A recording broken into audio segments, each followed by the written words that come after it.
Hey everyone. So, has anyone ever asked you a question and you answered that question and then they came back with and this is the next part of that story. And so then you answer that question and then they came back, oh, and there's more to the story.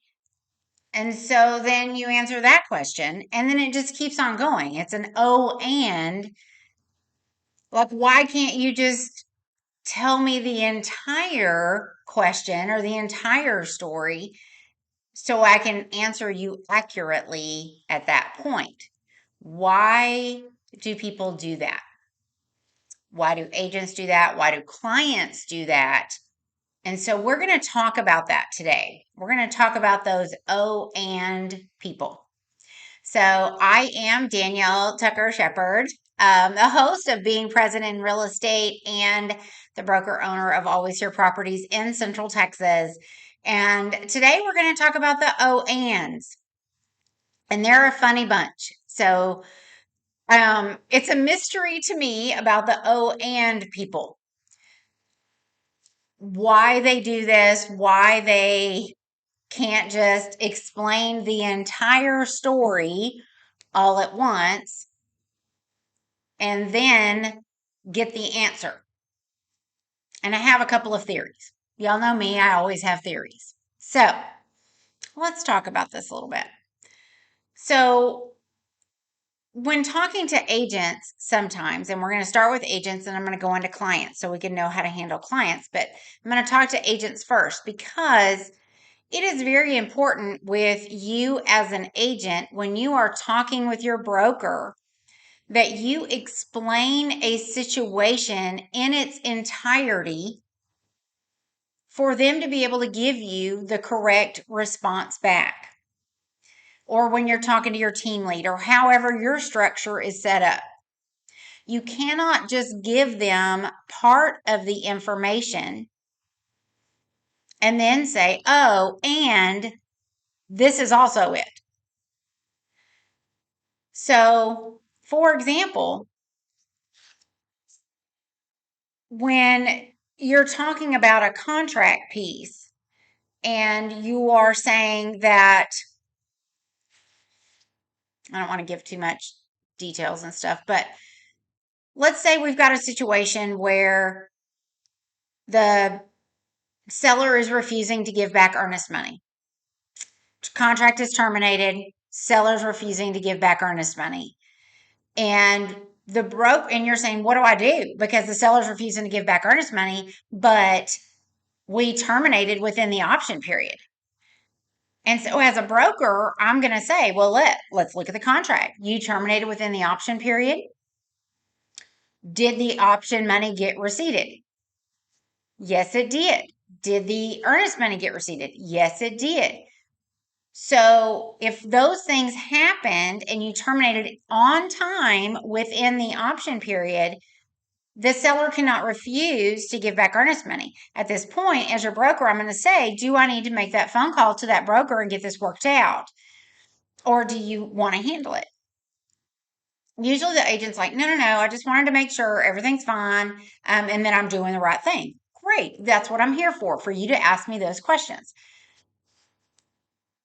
Then don't say to me, oh, and well, I said that to the other agent and they said, well, your client did not deposit the earnest money in time. They did deposit it, but it was late. Okay, so then that changes the whole dynamic of my answer because now my answer's wrong. Now my answer changes because the terms of the contract then changed. So if you would have come to me in the beginning and explained all of that, and when I asked you, did the earnest money get receipted? And you would have said, yes, the earnest money got receipted, but it was late. That changed my answer.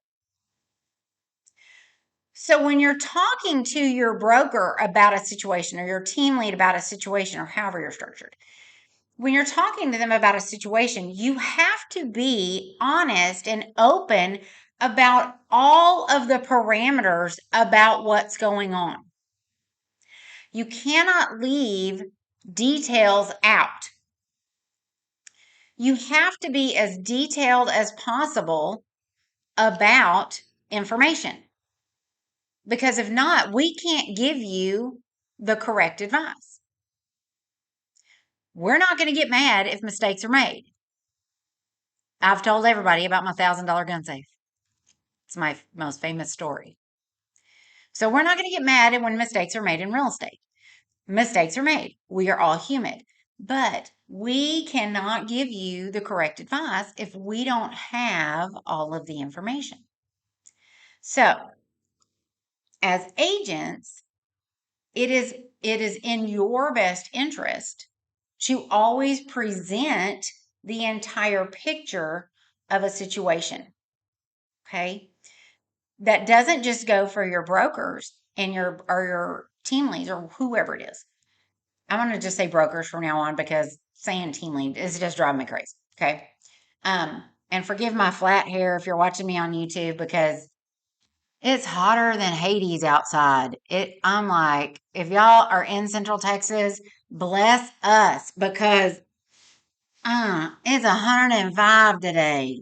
I'm melting. Anyway, I digress. Y'all know me. So, anyway, um,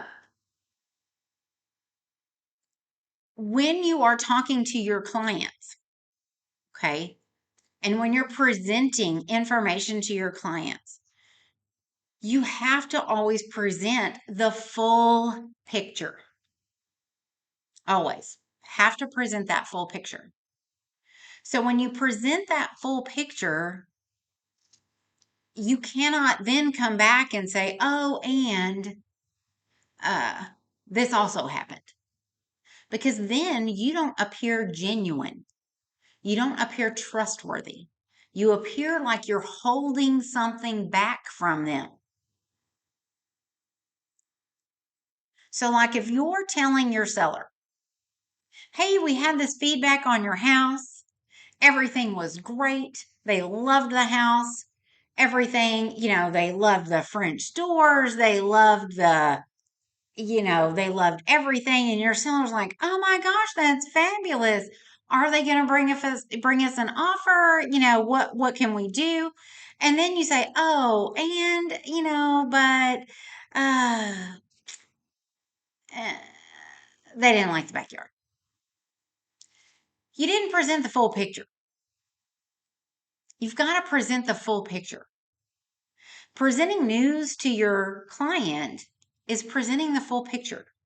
O ands are not presenting the full picture. So when you're talking to your clients, you have to say, you know what? They loved the house. It was a great house. May not be the right fit for them because they didn't like the backyard, but they loved the house. There's no oh and. And they're not going to get all excited because you've already told them it may not be the right fit for them. You can't come back after the fact and say, oh, and. Okay, you're losing credibility when you do that because then you've brought them up and now you're just bringing them back down again. Now, let's talk about oh ands with our clients. Okay, we can control our own oh ands when we're talking to our brokers and we're talking to our clients. What do we do when our clients are oh and people? We have those. And our clients being oh and people do that for one of two reasons. One, they don't trust us. Or two, they're testing us. Sometimes when you are interviewing for the position of being their agent, they will oh and you questions to see how you compare your answers with other agents that they are interviewing you with. It is very important in this situation that you always remain honest and true to yourself. You will pick up on those kind of questions because you will be able to read those clients and understand what they're trying to do. The other ones are the ones that don't trust us. Not necessarily you as an individual, but us as the real estate profession. And, this is where we're trying to fix some of that trust with this podcast because we've talked about it before. Bottom of the barrel, below attorneys and politicians. That's where we are. But they come up with these and things because they don't trust us.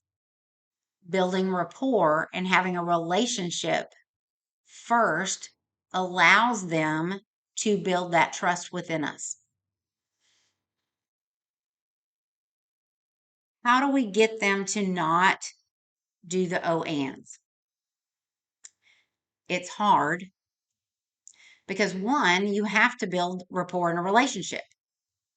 You have to, one, show kindness and grace. You have to be genuine. And you have to ask questions, not drill them with questions, but interest seeking questions, open ended questions, interest seeking. Start that questioning with, what has brought you to call me today? What's going on? What can I help you with? When I first call someone or when someone calls me and we start that conversation, the first question I ask them is, what can I do to help you? What's going on? What can I do to help? It's not about selling them anything. It's about finding out how I can help them. And then I sit back and listen. We have to get out of our own way. Now, I still have to build that relationship. But that first step is listening to them and hearing them. And then we go from there. The second step with this is I don't promise anything on the phone. We all start our first conversation on the phone or at an open house, but it's usually on the phone or through an email, but it's on the phone. And then I'm like, okay, like for a listing appointment. I usually keep those phone calls pretty short because I want to meet them. I want to see the house. So I want to continue that conversation at the house.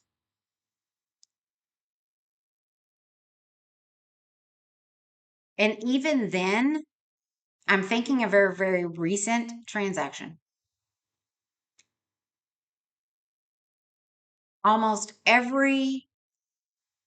I could tell when I was going to win this listing. I was competing with other agents. I could tell when I was going to win the listing because my ands were further and further apart. But they were still coming.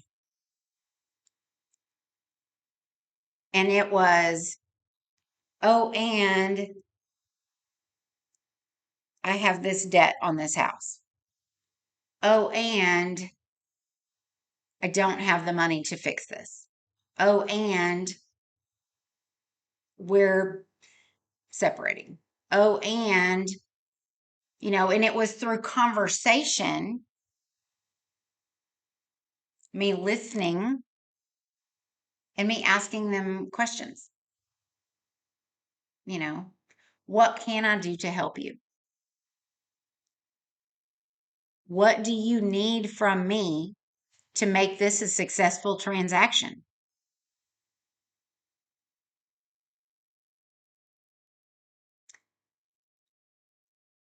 What experience have you had selling real estate in the past? How long has it been since you sold a house? Some people tell you that oh, I've sold a lot of houses. Oh, great. Okay. So let's talk about that. You've sold a lot of houses. What has that experience been like? What can you tell me? Was it a good experience? There will be an O and in there. They're like, yeah, I've sold like three or four houses and it was in 1985 or it was in Alaska or wherever. You will find out information that will help you understand that client better and that client's needs better. Real estate is not transactional. Real estate is relational. You are taking that person's home, if we're talking about a seller, we're taking their home, their emotional home. This is always an emotional piece. It's very rare. The amount of investors to homeowners is not equal. Okay. So if you're someone that is in real estate, I've been doing this 10 years, 9 years, 9.5. I have worked with more homeowners than investors. It's not relational. It's not equal. So the amount of homeowners that I have dealt with, it's an emotional connection. It's relational. So you've got to figure out their O ands. And you do that by listening, understanding where they are coming from in all aspects of the home transaction.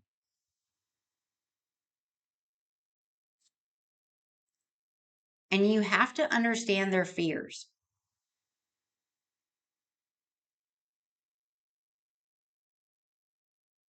Now, I will say this.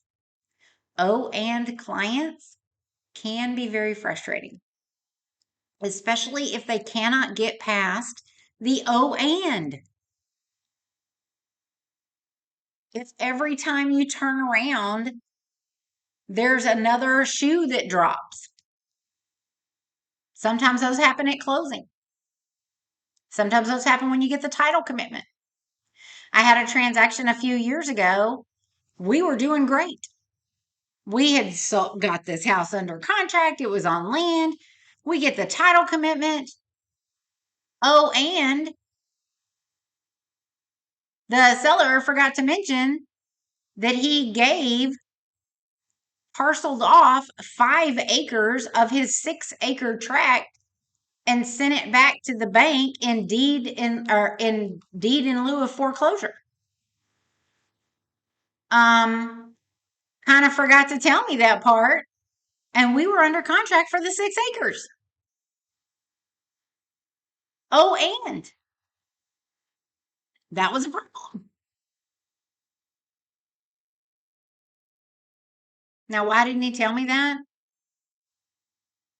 He was embarrassed. He was ashamed. Fear of failure. We worked it out and we've got it sold. Things work, but oh ands pop up all the time. So you have to be prepared for those. And know that when you're in that transaction, that oh ands are going to come up. But if you have a client that in the very beginning is an oh and oh and oh and, know that somewhere it's in you that you've got to do a better job at questioning. You need to do a better job. Those open ended questions. You've got to do a better job at building the rapport. And if you have a client that is constantly doing the oh ands, you may need to take a step back a minute and say, you know what, we need to work on our, you don't say that. You don't say, hey, we need to work on our trust issues, because it's not a marriage. Okay. But you kind of may need to look at yourself and say, okay, what do we as a, what do I need to work on with this client to get them to tell me the full story from the beginning? And it may be as simple as saying, sorry, I got to turn around. My leg fell asleep. It may be as simple as saying, let's go back to the beginning. Walk me through what is going on because I need to fully understand. And it literally may be that simple. And take notes. Be an active listener. An active listener is someone who not only listens, eye contact, but takes notes.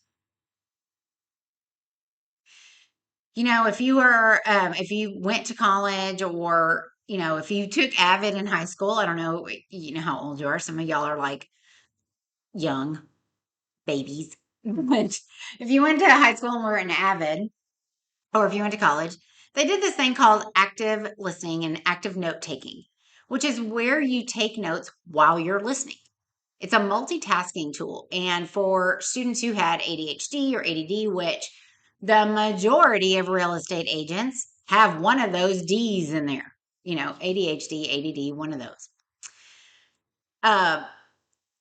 So you multitask really well. That's what makes people in real estate. That's what makes us successful because we can do those things. So it helps you because not only do they hear or do they see you listening to them, they see you taking notes. They see you participating and paying attention and and caring enough to write it down. Like when we go to a restaurant, we don't expect the waitress to remember our order for a table of 12, right? And when she just says, oh no, I will remember, we expect her to get it wrong. We do not expect her. And then when she gets it right, oh my gosh, she gets the best tip ever, right? Okay. So they're impressed by the fact that we care enough to write it down. So be an active listener and take notes. So when you have that client who is continuously going back and doing those oh ands, and you feel like it's just one right after the other, take them back a step. Say, you know what, let's sit down. Let's have that conversation. I need you to, let's go over everything again. And because I need to fully understand what's going on with this house, what's going on with this sale for us to move forward. They will appreciate it. I guarantee you. Okay. So if you are an O and agent, keep in mind your broker is here to help you. Your team lead is here to build you up. Okay, so if you're on a team, let's just talk about the team thing real quick. If you're on a team, the whole point of being on a team is for that team leader to give you business so you can be a better part of their team. Right? That's why you're on that team. So they can give you business so you can make money for their team. part of the team, right? Okay. So, O and people, if you're an O and agent, always present the entire situation to your team lead, to your broker. And once again, I implore you, if you are with a company that you do not have someone directly to talk to, please find a brokerage you do. Real estate is too hard to do it on your own. I talked with a young lady the other day. We were at a training and I went up to her because my heart broke for her. Um, she's had a couple of transactions, which is fabulous for her first year, but she has no one to talk to. She's not on a team. She's in a brokerage where she's the only person and her broker's in another state. I cannot even fathom that. And it wasn't Fathom Realty. Sorry, that's just English language. But I can't even understand that concept because I know when I was a new agent and I know my new agents how much they need someone to ask questions of, how much they need someone to bounce ideas off of. And please know this, Trek rules changed. If you are a new agent, telling you now, it is your broker's responsibility or an agent that they assign, like a mentor agent. It is their responsibility to make sure that your first 3 transactions of each contract type, that you are mentored through it. It is all about bringing up our game and making sure that all of our agents are representing our clients to the best of our abilities. So, first 3 of each contract type, make sure that your broker is mentoring you the way they should. All right, so that's today's edition of Being Present in Real Estate. If you're an O and agent or if you have some O and clients, I hope that you got some great information. Sorry, I've been gone for a few weeks. Crazy couple of weeks. But I've missed you guys and stay tuned. Keep listening. The next episode, I'm going to actually tape it today and then just schedule it. But it's going to be the oh, but objections. So when you're going on appointments and you have the oh, but clients, we're going to talk about handling objections. So stay tuned. That'll be coming up next week. Subscribe and like for more. Always here for you. So feel free to send me any questions through the YouTube channel, comment, subscribe, like, all of those things.